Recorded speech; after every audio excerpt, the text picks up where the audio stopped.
Is popularly known as the S-tank.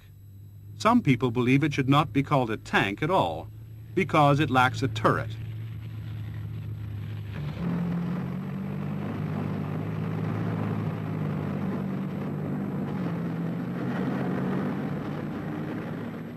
All tanks have a fully tracked chassis, which give them good mobility over smooth or uneven ground.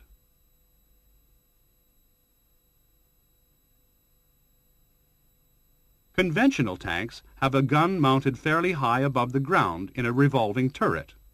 The S-tank, however, has its 105mm weapon mounted in the top of the low-slung hull, fed by an automatic loader at the rear.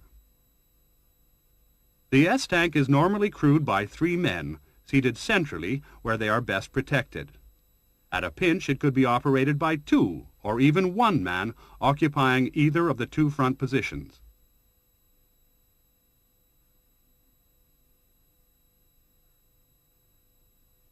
In comparison to a conventional tank, the S-tank has a remarkably low silhouette.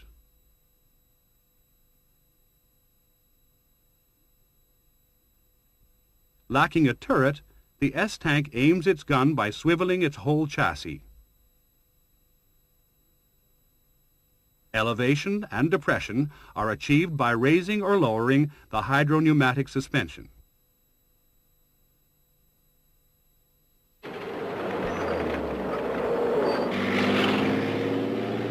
With a combat weight of just under 40 tons, the S-tank is also capable of traversing smoothly despite minor obstacles in its path.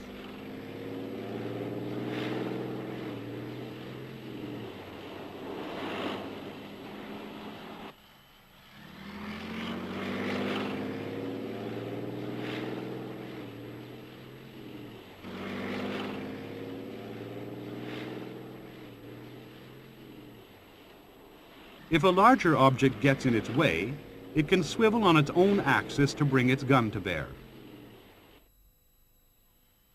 A low silhouette is an obvious advantage, allowing the S-tank to hide easily in a true hull-down position awaiting its prey.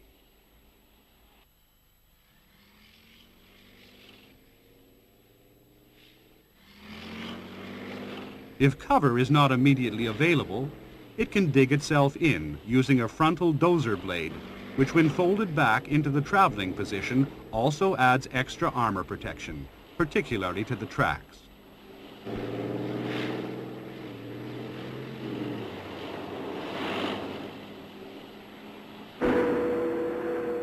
The tank elevates and depresses its gun smoothly through 22 degrees, which is better than most tanks can manage.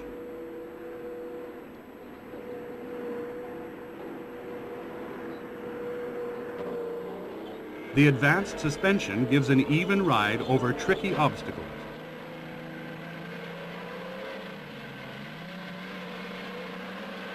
At the tank's rear, the automatic loader is fed to capacity with 50 rounds.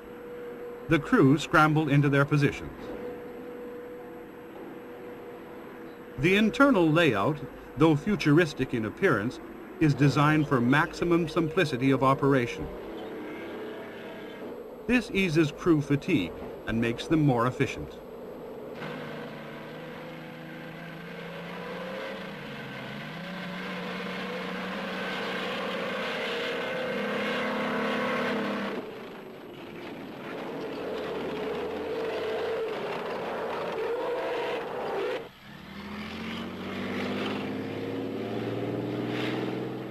The driver usually aims and fires the gun, acting on directions from the commander. However, the commander has duplicate controls and can take over at will using his gyro-stabilized sights. This can be important when an unexpected target suddenly appears.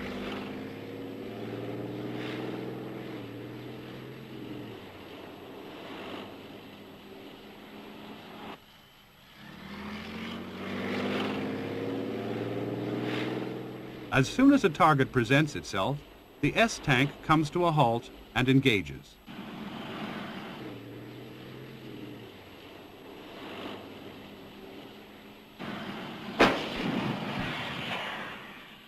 Cartridge cases are automatically ejected after firing, saving clutter within the vehicle.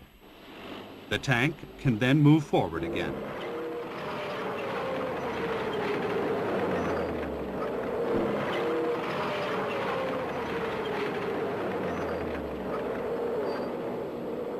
Should a threat to the flank emerge, the commander can traverse to meet it, or lay down smoke from his 8 dischargers and tell the 3rd crew member to beat a hasty retreat.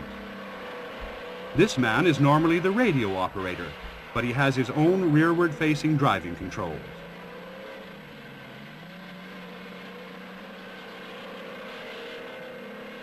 The S-tank has built-in flotation screens, which can be erected quickly to make it fully amphibious.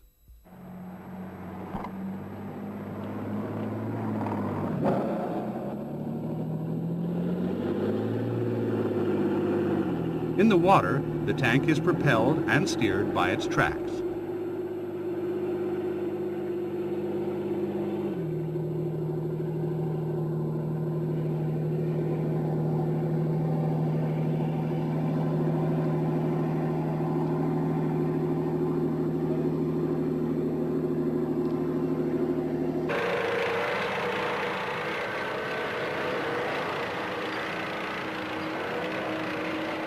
For all its advanced technology, though, including a gas turbine engine to give easy starting in cold weather, and a subsidiary engine to keep the systems ticking over while stationary, the S-tank has one major drawback.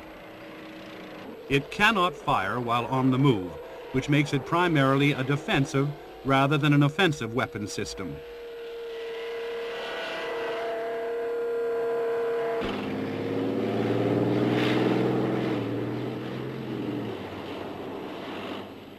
The same